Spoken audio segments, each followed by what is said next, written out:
तो हेलो दोस्तों, स्वागत है आपका नए वीडियो के साथ। तो आज की वीडियो में हम सीखने वाले हैं दशमलव संख्या का गुणा और भाग। तो चलिए बने रहें वीडियो के लास्ट तक, जिससे आपका हर एक कॉन्सेप्ट क्लियर हो जाए। तो यहाँ पर मैंने कुछ सवाल गुणा के और कुछ सवाल भाग के लिख रखे हैं। तो इन सवालों को हमें हल करना है। तो सबसे पहले मैंने गुणा का सवाल ले लिया है। तो चलिए शुरू करते हैं। तो इस तरह के दशमलव के सवाल करने के लिए हम सिंपल सा एक ट्रिक अपनाते हैं। तो वो ट्रिक क्या है कि हम इस दशमलव को भूल जाएंगे। थोड़ी देर के लिए हम दशमलव को भूल जाते हैं और बिना दशमलव का ये सवाल कर देते हैं। यानी दशमलव को भूल जाते हैं और मानते हैं कि दशमलव इसमें नहीं लगाया और सिंपल सा गुणा हम कर देंगे। तो चलिए शुरू करते हैं। तो सबसे पहले हम दशमलव को ना मानते हुए, यानी बिना बिना दशमलव का सवाल मानते हुए हम इन्हें सिंपल सा गुणा करेंगे। हम मान लेंगे इसमें दशमलव नहीं है। तो 6 का गुणा हमें 56 और 54 से करना है। तो 6 का गुणा हम सबसे पहले किससे करेंगे? 4 से करेंगे। तो 6 चौक का होता है 24, 24 का आएगा 4, हासिल हो जाएगा 2, यानी कैरी 2 हो जाएगा। 6 का गुणा हम करेंगे 5 से। 6 पंजे होता है 30 और 2 32, 32 का आएगा यहाँ पर 2, हासिल हमारा 3, यानी कैरी 3 हो जाएगा। 6 का गुणा हम 6 से करेंगे। 6 छंग 36 होता है 36 और 3 39। 6 छंग 36 और 3 39, 39 का यहाँ पर आएगा 9 और हासिल 3 हो जाएगा, यानी कैरी 3। अब 6 का गुणा हम करेंगे 5 से। 6 पंजे होता है 30, 30 और 3 33 आ जाएगा। यहाँ पर 33 लिख दे देना है, 33 लिख देना है। हमने 33 लिख दिया यहाँ पर। अब हमें क्या करना है? पॉइंट को गिनना है कि दशमलव के बाद कितने अंक हैं। पॉइंट के बाद कितने अंक हैं? तो इसमें कितने अंक हैं? 1 2 3 4, 4 अंक हैं। और इसमें दशमलव के बाद 1 अंक है। तो हम 4 और 1 को ऐड कर देंगे, आपस में जोड़ देंगे। तो हमारा कितना हो जाएगा? 5। अब हमें 5 अंक के बाद दशमलव इसमें लगाना है। तो इधर से हम गिनेंगे 1 2 3 4, 5 अंक हो गए। अब हमें यहाँ पर दशमलव लगा देना है। तो हमारा आंसर आएगा 0.33924, यानी 0.33924। ये हमारा राइट आंसर है। तो उम्मीद करता हूँ आपको ज़रूर समझ में आया होगा। तो चलिए दूसरा सवाल भी कर लेते हैं। बिल्कुल सेम ऐसा ही अब ट्रिक अपनाना है। इस दशमलव को भूलते हुए हम 16 का गुणा करेंगे 125 से। तो दशमलव को हम भूल जाएंगे, हटा देंगे मतलब। तो 16 का गुणा हम 125 से करेंगे। तो सबसे पहले 16 का गुणा 5 से करेंगे। 16 पंजे 80 होता है, 80 का यहाँ पर 0 आएगा और हमारा कैरी हो जाएगा 8, यानी हासिल 8। तो 16 का गुणा 2 से करेंगे। तो 16 दूनी 32 और 8 40, 40 यानी हासिल आए 40 का 0 आएगा, हासिल 4, कैरी 4। 16 का गुणा 1 से करेंगे। 16 4, 16 का 1 हम 16, 16 4 होगा 20, 20 को यहाँ पर लिख देना है। अब हमें दशमलव गिनना है, मतलब पॉइंट गिनना है।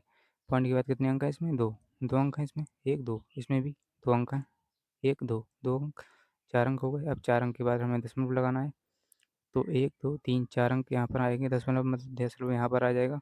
तो राइट आंसर हमारा क्या आएगा? 0.2000। 4 अंक हो गए, यही हमारा राइट आंसर है। अब हम एक और सवाल कर लेते हैं इसका। तो सबसे पहले हम दशमलव को भूल जाएंगे, यानी दशमलव को बोलते हुए हम 15 का गुणा 56 से करेंगे। तो सबसे पहले हम 15 का गुणा किससे करेंगे? 6 से। 15 छक्का 90, 90 का आएगा 0, 0 आएगा। अब हासिल हमारा कितना हो जाएगा? 9, कैरी 9 हो गया। 15 का गुणा 5 से करेंगे। 15 पना 75 और 9 हो जाएगा 84, 75 और 9 हो जाएगा हमारा 84। तो 84 लिख दिया हमने। अब हम क्या करेंगे? दशमलव यानी पॉइंट गिनेंगे। इसमें 1 अंक के बाद पॉइंट है, इसमें 1 2 3 4, 4 अंक के बाद पॉइंट है। 4 और 1 को जोड़ देना है, 5 हो गए। 5 अंक के बाद हमें पॉइंट लगाना है। इसमें 3 अंक हैं, तो हम क्या करेंगे? अगले 2 जीरो बढ़ा लेंगे। इसमें 2 3 अंक है ना, इसलिए 2 हमने जीरो बढ़ा लिए। अब 5 अंक के बाद हमें पॉइंट लगाना है। तो हमारा पॉइंट यहाँ पर आएगा। तो 0.000840। तो हमारा आंसर आ गया 0.000840। यही हमारा राइट आंसर है। तो यहाँ पर मैं लिख देता हूँ इसको 0.000840। तो चलिए अब करते हैं हम भाग के सवाल, यानी दशमलव के भाग। तो सबसे पहले वही ट्रिक अपनाना है, यानी दशमलव को भूल जाना है, पॉइंट को भूल जाना है और सिंपल सा भाग कर देना है। तो 8 से भाग करेंगे हम 48 में। 8 से भाग देंगे 48 में। तो 8 एकम 8, 8 छंग होता है 48, 6 बार आ गया, कट गया पूरा। हम पॉइंट को गिनते हैं यानी दशमलव को गिनते हैं। इसमें दशमलव कितने अंक के बाद है? 4 अंक के बाद। 1, 2, 3, 4 अंक हो गए। इसमें है 1 अंक के बाद। इसमें मतलब दशमलव के बाद कितने अंक हैं? 4 अंक हैं। इसमें 1 अंक। तो 4 अंक और 1 5 हो गया, 5 अंक हो गए। मतलब इसमें क्या करना है? गुणा में हम क्या करते थे? जोड़ते थे। 4 और 1 5 यानी 5 जोड़ देते थे, तभी हम दशमलव लगाते थे। इसमें उसका उल्टा करना है, तो हम इसमें से घटा देंगे। 4 में से 1 को घटा देंगे तो हमारा 3 अंक बचेगा। 3 अंक के बाद हमें दशमलव लगाना है। तो दशमलव के बाद हमारे 3 अंक होने चाहिए, तो हमें इसमें 1 अंक है, तो हम क्या करेंगे? अगले 0 बढ़ा लेंगे। 2 1 2 दशमलव हमारा यहाँ पर आ जाएगा।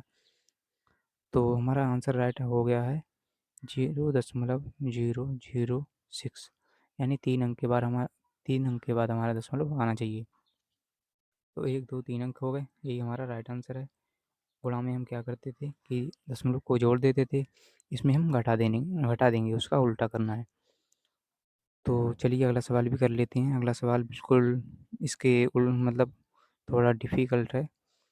तो ये तो सिंपल सा था, ये थोड़ा कठिन है। इसमें क्या करेंगे? 5 से हम भाग देंगे 22 में, यानी दशमलव को भूल जाएंगे। तो वैसे तो ये कटेगा नहीं, यानी सिंपल ऐसे आसानी से नहीं कटेगा। तो हम 5 से भाग देंगे 22 में। तो 5 चौका होता है 20, यहाँ पे 20 लिखेंगे, घटा देंगे, 2 बचेगा, पॉइंट लगाएंगे, 0 बढ़ाएंगे, 5 चौका होता है 20। तो इसका आंसर कितना है? 4.4। लेकिन हम ये हमारा राइट आंसर नहीं है। तो 4.4 को नहीं लिखेंगे, हम कितना लिखेंगे? पूरा 44। इस 4.4 को ना लिखते हुए हम पूरा 44 लिखेंगे। यहाँ पर 44 लिखेंगे, यही हमें ध्यान रखना है खासकर। इसके बाद हम क्या करेंगे? पॉइंट को गिनेंगे। इसमें पॉइंट कितने अंक, मतलब दशमलव के बाद कितने अंक है? इसमें 4 अंक हैं।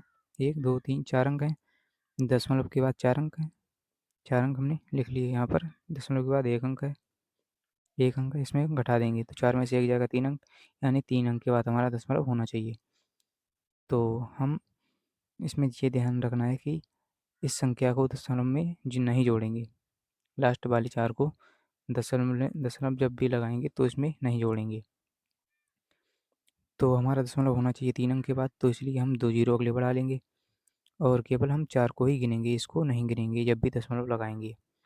इस 4 को नहीं गिनना है दशमलव लगाते समय, यही बात का ध्यान रखना है। तो दशमलव हमारा यहाँ पर आ जाएगा।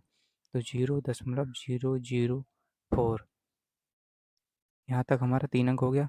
इसको इसमें नहीं ऐड करेंगे जब भी दशमलव लगाएंगे, ये हमारा राइट आंसर है।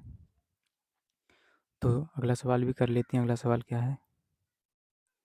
12 से भाग देना 66 में, यानी दशमलव को भूल जाएंगे। तो 12 से जब भी भाग देंगे हम 66 में, तो सबसे पहले हम 12 से भाग देंगे 66 में, तो 12 और 66, 12 पंजे 60, 60 हो गया। हमारे 6 बचेगा, पॉइंट लगाएंगे, हम 0 बढ़ाएंगे और 12 पंजे 60 हो गया। तो 5.5 आएगा हमारा आंसर। लेकिन हम 5.5 नहीं लिखेंगे, हम कितना लिखेंगे? पूरा 55 लिखेंगे। ये हमारा राइट आंसर नहीं है। 5.5 हमारा राइट आंसर नहीं है, पूरा 55 लिखेंगे। 55 लिख लिया हमने। अब दशमलव को गिनेंगे, दशमलव कितने अंक के बाद? दशमलव के बाद कितने अंक है इसमें? 1 2 3 4 अंक हैं। दशमलव के बाद 4 अंक हैं, इसमें 2 अंक हैं। तो 4 में से 2 को घटा देंगे, 2 अंक बचेंगे हमारे। तो 2 अंक के बाद हमारा दशमलव होना चाहिए इस संख्या में। लेकिन हम इस संख्या को ऐड नहीं करेंगे जब भी दशमलव लगाएंगे, इस अंक को नहीं जोड़ेंगे दशमलव लगाते समय, इसी बात का ध्यान रखना है। तो हमारा दशमलव कितने अंक के बाद होना चाहिए? 2 अंक के बाद, मतलब दशमलव के बाद 2 अंक होने चाहिए, तो 0 और बढ़ा लेंगे तो हमारे 2 अंक हो गए, यानी 0.05। अब इस 5 को इसमें दशमलव लगाते समय नहीं जोड़ना है, तो दशमलव हमारा यहाँ पर आ जाएगा। तो राइट आंसर हमारे क्या है? 0.05, यही हमारा राइट आंसर है। और दशमलव लगाते समय इसको नहीं जोड़ेंगे। उम्मीद करता हूँ आपको जरूर समझ में आया होगा। तो मिलते हैं अगली वीडियो से, तब तक के लिए इतना ही। जय हिंद। अगर आपने हमारा चैनल अभी तक सब्सक्राइब नहीं किया तो सब्सक्राइब करना ना भूलें।